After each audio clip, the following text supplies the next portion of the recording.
Welcome back to my little home studio space here. Today I am finally going to be cleaning out and reorganizing this space.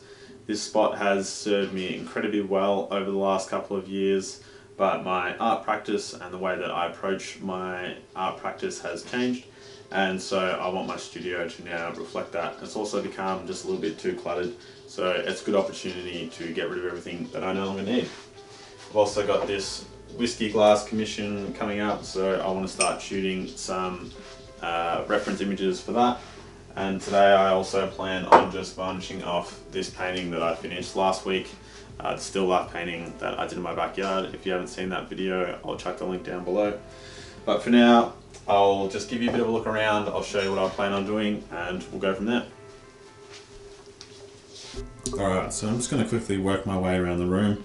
The left side of the room, I've got a filing cabinet that needs to stay there. I've got a bunch of bags that I can go through, as well as some old canvases and old art that we used to hang in the house.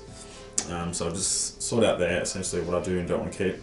All of this is going to be completely reorganized and tidy up. This entire bench space, especially down the end there, is getting really messy. Up top, again, there's a bunch of stuff up here that I want to get rid of, but also a bunch of stuff that I want to keep. So it'll just be a matter of going through and deciding what I want to chuck out and what I do want to keep. Some of these paintings and drawings around the room, like this one, there's an eagle over there, and then this drawing up here my grandpa actually did. So yeah, definitely be keeping those. Coming down here, I've got a bunch of folios and sketchbooks from my high school days. Same within those triple drawers over there. And then just a bunch of juxtaposed magazines. So again, it'll just be essentially a matter of deciding what I do want to keep and what I don't want to keep out of all of that. Coming over here, I've got these really nice drawers that just keep pretty much all of the materials that I use. So I've done a pretty good job at sort of organising these already, but it'll be a good opportunity to go through and clean out what I do and don't want. Coming over here, I've got a V-frame rack which I keep a lot of my loose bits of art in. A bunch of stuff here that I probably will actually just get rid of, stuff I no longer need. A bunch of really old stuff in here. Some test prints for different projects that I've done. And yeah, just a good chance to go through and chuck out a bunch of stuff. This desk right here is actually a draftsman's desk. It tilts up. But I don't really use it that much these days. I used to use it a lot when I would do large charcoal drawings, but I haven't done that in quite a while, so I think I'll be storing that in the garage and bringing in my computer desk down here instead, as opposed to having that in my room. And then just coming over here, again, I've got a bunch of canvases that I need to sort through, some art that I actually want to hang up, and yeah, that pretty much takes us the full way around the room, and it's going to be a little work, but it should hopefully pay off. About a month ago I found this really epic Salvador Dali print that supposedly was printed in England, which is pretty epic. I found it at a local op shop. I'm sure by my style of artwork you can tell that I'm a huge fan of Salvador Dali, and today I'm going to finally whack it in a frame. I've got this A1 frame here. It's got a mat already cut, so it is going to crop out this bottom section of the print, which is a bit of a bummer, but the actual artwork itself will be good. And for now, it's better than nothing. So I'm going to chuck it in and we'll get up on the wall.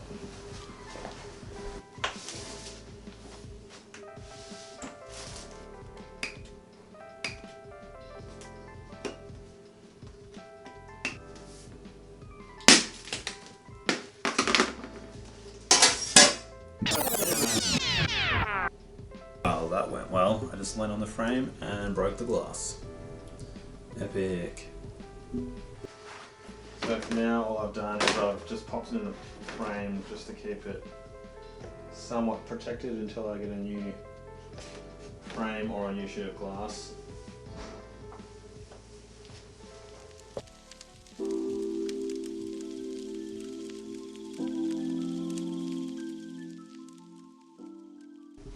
So I've just taken out my old drawing table and replaced it with my video editing setup. So this setup was originally in my bedroom, but I want to move my work out of my bedroom, and I haven't used that drawing table in quite a while. And this desk also takes up way less space than the old desk that I used to have in here. So right now I've only got one power board in the back corner of this room. So I'm just going to run an extension lead around behind all of this, which I'm not sure exactly what I'm doing this side of the room, but it will run along the back of the wall and then come out down here.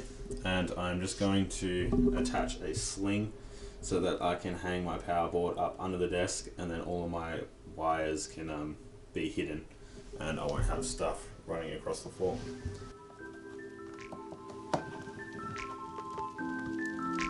Oops.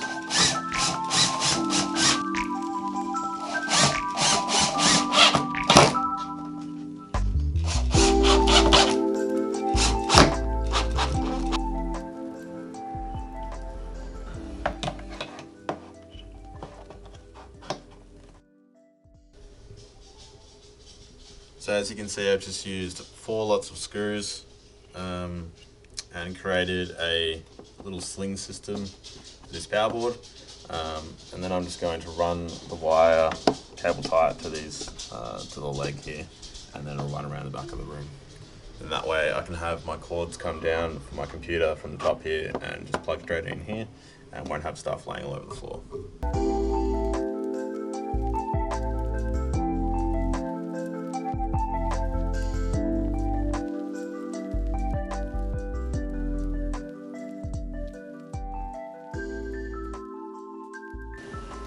So I've just gone through and I've got a whole bunch of sketchbooks here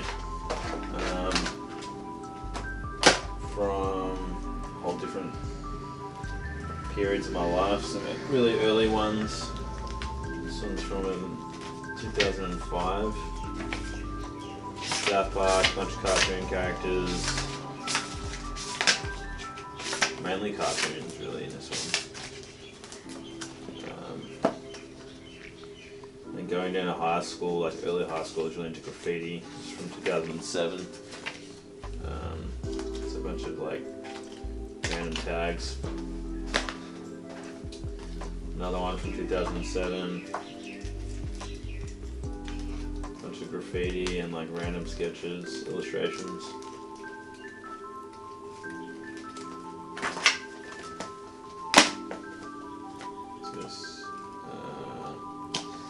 Sketchbook from school.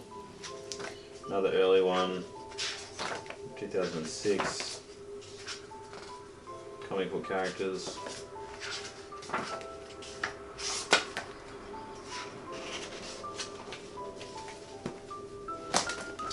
This one's about 6 or 7 years ago. Sort of later in high school. The ballpoint and ink illustrations.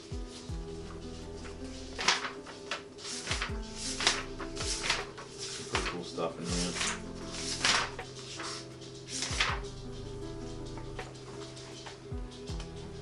It's funny how you completely forget about what you've done until you look back on it all. And then here, this is a sketchbook from a folio from my uni degree. I studied visual communication design, which is graphic design, and majored in art, so just some technical drawings, some sketches. This was for a painting course, so it's like a lot of thumbnail sketches. Iconic colour wheel, really about colour mixing. Gallery visit where we were sketching paintings. A couple of random paintings here in which we were just exploring like different painting styles. This is from 2015, all of these. These were my final paintings in which I did lucid dreaming. I've got the actual canvases for those laying around as well, so I'll pull those out a bit later. Some more thumbnails. Yeah, I think this stuff's really important to keep. So I've got a pile of old sketchbooks that I'll catalogue, a pile of empty sketchbooks, and a pile of rubbish. But yeah, pretty good start on this side of the room.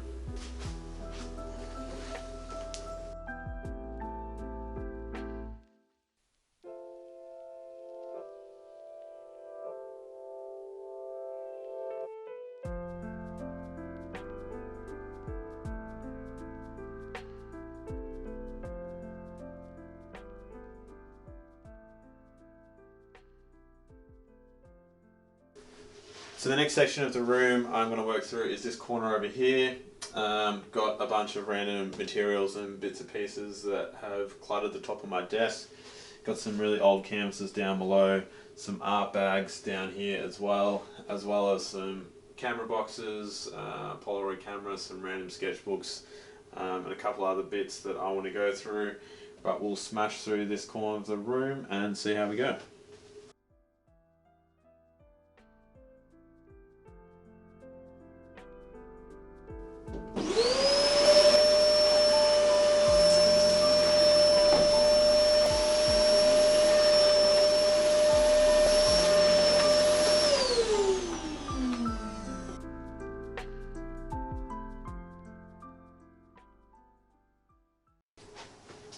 So over here, I've got the last corner of the room to finish off. I've got a V-frame rack here with a bunch of old work in it, some stuff from my last show. A lot of that I'm pretty much just going to be keeping though. Down below I've got folios from high school days, a lot of that stuff I'm just going to be chucking out. And then a bunch more old sketchbooks, and that's pretty much going to be it. And then I've got a couple more things to kind of just tidy up some of the mess that I've created over the last couple of days, and then I'll be done.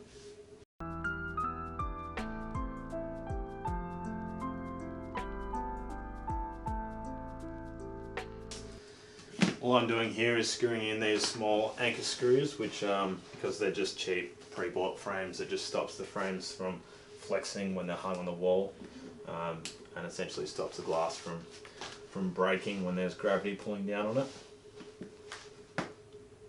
And as we saw earlier, I've already broke one sheet of glass and I don't want to do that again.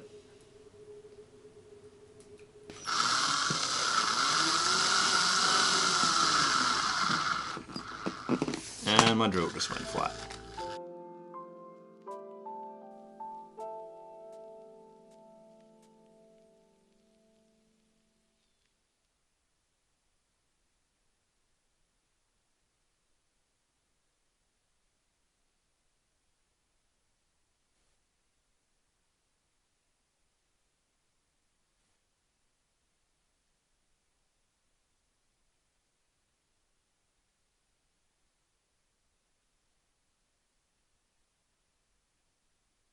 So right now I'm just setting up this little mock photo studio spot so I can shoot this glass. I'm just using a canvas for the base, and then I've got this nice kind of orange piece of paper out of one of my photo softbox kits. And I'm just going to tape this up on the wall.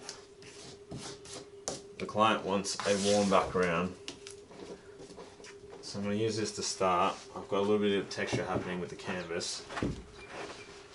Pull this nice and tight. Glass happening here. The only thing with this light is that the white is really cold. Like, it's way too cold for what I want. And the warm is probably a little bit too warm, but let's see how we go. So right now I'm just playing around with the lighting and seeing what I've got happening. This is with the side lamp on, as well as the current overhead lights. This is without the overhead lights on. And then this is with just using my iPhone's flash torch. And you can see I can kind of play with where the shadows are going to be by using my phone. I quite like them somewhere about there, I think. So this is what the image looked like once I imported it into Photoshop and cropped it down to the same square aspect ratio as my canvas. I also took this alternate angle, which was slightly higher above, just to add a little bit more form to the shape of the glass itself. I then added some levels and some exposure adjustments. And yeah, with this first set of images, I was really happy. I quite liked the background. I think the glass looked great. But when I sent them through to the client, he decided that he wanted to go with a darker background to try and make that whiskey in there really pop. So another glass test shot. We've got another test shot with actually adding the whiskey itself, and then the final image here. So I've made quite a few adjustments again, just to the levels and exposure, as well as sort of darkening up this whiskey area itself and getting a nice big square ice block in. But yeah, this is ready to go now. I'm happy with the reference images and I'm ready to start painting next week. So whenever I finish a painting, I like to use Demar varnish. It obviously protects the painting and also brings back a lot of the richness in the colour of your art, particularly oil paintings. Once it's dried, it can lose a bit of its colour, so it brings that back and adds a nice layer of gloss. So my method for this is using just a nice cheap brush that I only use when I'm actually varnishing. I'm going to just open the bottle of varnish here, keep my window open because it does tend to stink a bit, and I'm just going to drip some directly into the center of the painting, not too much, and then I'm just going to use my brush here to first push out from the center to the edges, and you might be able to catch on the camera some of those really rich colors coming back. And then I'm essentially just going to cross hatch. So I'm going to make sure first I've got the entire canvas covered, and then I'm just going to come back the other way. The most important thing is with this is to make sure that your oil paint is 100% dry, otherwise you are going to streak colors across your art.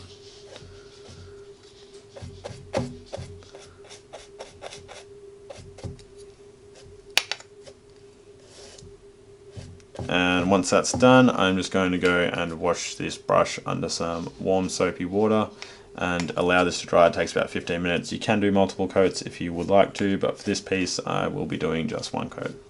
That's it. And that brings us to the end of the video. It was a bit of a longer one this week. The studio got a much needed clean. It already feels way better working in here. It's something that I've been wanting to do for a long time now. We got a painting varnished and a reference image shot for my next painting. And yeah, I hope you enjoyed the longer format, but for now, I'll catch you in the next video.